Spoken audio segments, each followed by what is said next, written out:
जी का भक्ति भाव क्या है और उनके भक्ति भाव में कितनी गहराई है,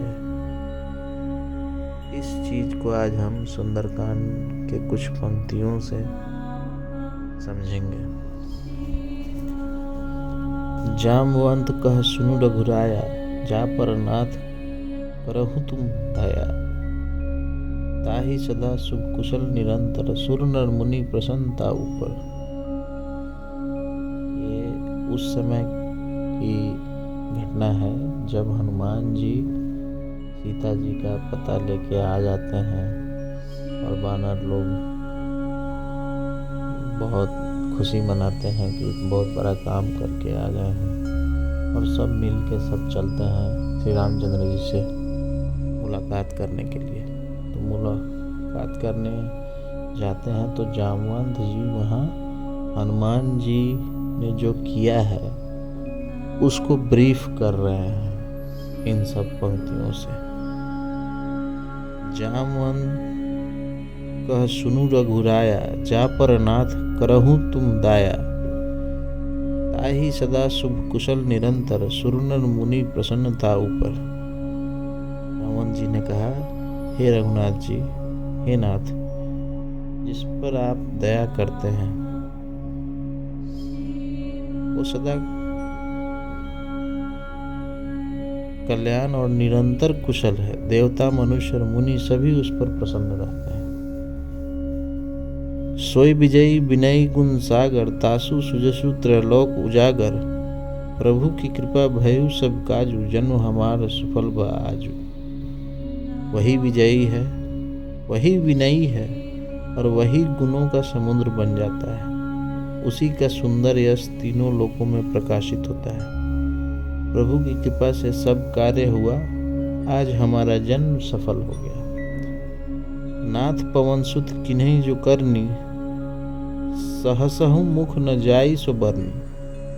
पवन तनय के चरित सुहाए, जामवंत रघुपते ही सुनाए। हे नाथ, पवन पुत्र हनुमान जी ने जो करनी की है उसका 1000 मुखों से भी वर्णन नहीं किया जा सकता।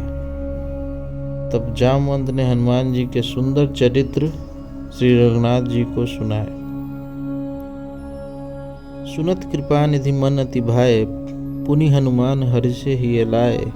कहो उतात के कही भांति जान की, रहती करती रक्षा स्वप्राण की। तब रामचंद्र जी ने इतना उनका विवरण सुन के हनुमान जी से कहा, उनको बहुत सब चीज़ उनके बारे में सुन के बहुत अच्छा लगा। तो उन्होंने हनुमान जी से हर्षित होकर हृदय से लगा लिया और कहा कि हे तात, कहो सीता किस प्रकार रहती है और अपने प्राणों की रक्षा करती है। तो इतना चीज होने के बाद हनुमान जी ने कहा है, नाम पहरू दिवस निषिध्यान तुम्हार कपाट। लोचन निज पद जंत्रित, जही प्राण के ही बाट। हनुमान जी ने कहा, आपका नाम रात दिन पहरा देने वाला है, आपका ध्यान ही की वार है। नेत्रों को अपने चरणों में लगाए रहती हैं, यही ताला लगा हुआ है। फिर प्राण जाए तो किस मार्ग से जाए। अब ये तो सुंदरकांड के पंक्तियों का शाब्दिक अर्थ है, और इन सबों में से जो जानने योग्य चीजें हैं, अब हम उन पे आते हैं। तो जामवंत जी हनुमान जी का बड़ाई कर रहे हैं, और बड़ाई करके और भक्ति भाव के बारे में बता रहे हैं कि प्रभु, अगर तुम्हारी कृपा किसी पे है तो वही विजयी है, वही विनयी है, सब कुछ है वो। अब उसे अगर तुम्हारा भक्त हो गया तो उसे क्या चाहिए, उसका तो हर जगह जय है, उसका कभी पराजय हो नहीं सकता। और वो सिर्फ गुण का ही खान बन जाता है, उसके अंदर इतना विनम्रता आ जाती है कि उसे अब कुछ चाहिए ही नहीं। तो तो हनुमान जी ने इतना बड़ा टास्क किया, लंका पार किए, उतने असुरों को मार गिराया, उन लोगों को सबक सिखाया, लंका जला दिया, सीता जी का ढाढ़स बंधा के आए और पता लगा के अपने खेमे में भी जान फूंक दी, और तभी भी वो शांत है, गंभीर है। तो किसके कृपा से है? वो प्रभु की कृपा से है। तो जामवंत जी यहाँ पे दोनों की बड़ाई कर रहे हैं। एक तरफ प्रभु हैं और एक तरफ भक्त हैं। तो जो भक्त होगा उसे ही भक्त और प्रभु का रिलेशन समझ में आएगा। और हनुमान जी ने जितना बड़ा टास्क किया था, उसका जितना भी विवरण किया जाए वो कम ही है। और रामचंद्र जी को ये सुना के जामवंत जी खुद भी आह्लादित हो रहे हैं कि न उन्होंने ऐसा भक्ति देखा था, न सुना था, और वो ये देख के समझ रहे हैं कि प्रभु की भक्ति क्या है। सब प्रभु की कृपा से हो रहा है और हनुमान जी कोई क्रेडिट भी नहीं ले रहे हैं। जश्न पूरे खेमे में था, लेकिन हनुमान जी शांत थे, वे कुछ बोल ही नहीं रहे थे और गंभीर बने हुए थे। तो जो भी असली भक्त होता है, असली साधक होता है और प्रभु को समझने वाला होता है, वो इन सब परिस्थितियों से परे हो जाता है। उसे न किसी में दुख दिखता है, न किसी में सुख दिखता है, न किसी में बुराई दिखती है, न किसी में अच्छाई दिखता है। वो हर जगह प्रभु को देखता है, क्योंकि वो शरणागत रहता है, उसे हर परिस्थिति में प्रभु प्राप्त है। तो हनुमान जी की स्थिति प्राप्ति वाली है, उन्हें प्राप्त है। तो उन्हें क्या अच्छाई क्या बुराई, और उन्हें इन सब चीजों से परे हैं हनुमान जी। और जामवंत जी ने यही भक्ति भाव का अंतिम प्रकाष्ठा बताया है कि जैसे ही आदमी शरणागत हो जाता है, प्रभु की इच्छा में अपनी इच्छा को मिला देता है कि मेरी कोई इच्छा न रह गई, अब जो भी है सो तुम्हारी इच्छा है।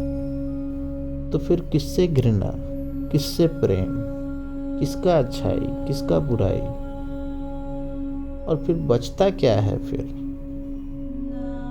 तो एक्सेप्टेंस, जो भी सिचुएशन है उसका एक्सेप्टेंस अगर हो जाए किसी को, तो his role has been reached. His role was what? His role was to achieve the soul of Almighty. और उस soul of Almighty को जब आप रीच कर लेते हैं तो बचा क्या? तो आप भी प्रभु में ही समाहित हो गए, आपका घमंड खत्म।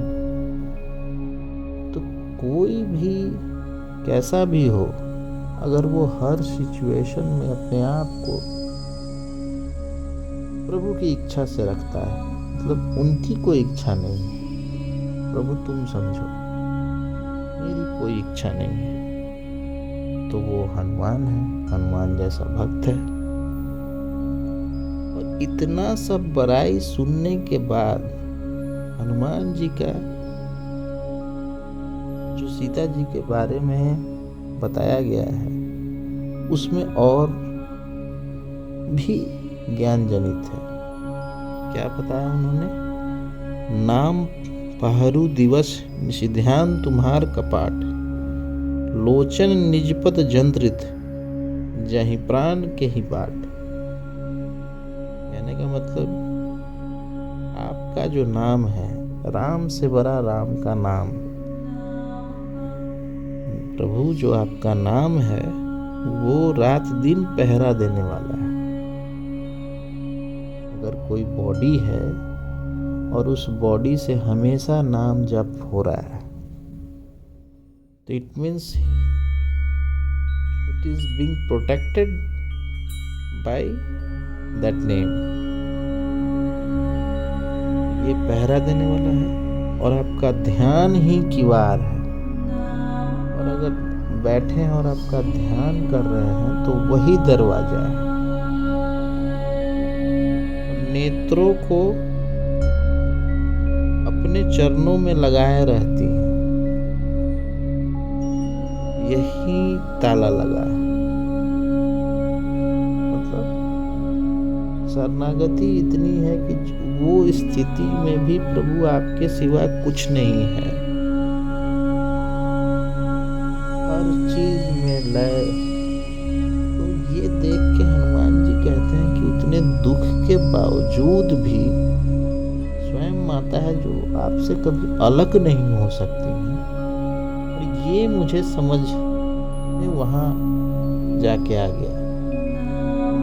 मतलब हनुमान जी के अंदर इतनी भक्ति है, ये वहां जाके जगत माता को देख के वो प्रकृति के बारे में समझ गए कि प्रभु से प्रकृति कभी दूर नहीं हो सकती है, वो प्रभु में लीन है। तो उनके बाहरी अपीयरेंस को देख के चिंतित मैं क्यों हूं, ये बात हनुमान जी समझ जाते हैं। उनकी भक्ति और गहरी हो जाती है। तो भक्ति भाव का यही एक सबसे बड़ा पॉजिटिव पॉइंट है कि आप जितने गहरा सोचते हैं, जितना गहरा सोचते हैं, आपको लगता है कि it is less. Tulsidas ji ने सुंदरकांड में इतने अच्छे से भक्ति भाव को बताया है। और भक्ति भाव को समझ लेना तमाम शारीरिक मानसिक कष्टों को ये दूर कर देता है। समस्त जगत के लिए ये एक रामबाण औषधि है। अगर आप अध्यात्म को समझ जाते हैं, जो तुलसीदास जी ने संपूर्ण रामचरितमानस में किया है, उन्होंने संपूर्ण अध्यात्म की बात की है। और अध्यात्म से हमें ये सीखने को मिलता है कि हर परिस्थिति में अपना एक्सेप्टेंस रखिए। हर परिस्थिति में हमेशा प्रभु में लीन रहिए। हर जगह प्रभु को ही देखिए। बस यही है भक्ति भाव और यही अध्यात्म है। और इन्हीं सब चीज़ों को अपने में डाल के हम अपने मनुष्य जाति का, अपने जगत का बहुत कल्याण कर सकते हैं। तो आज के लिए बस इतना ही।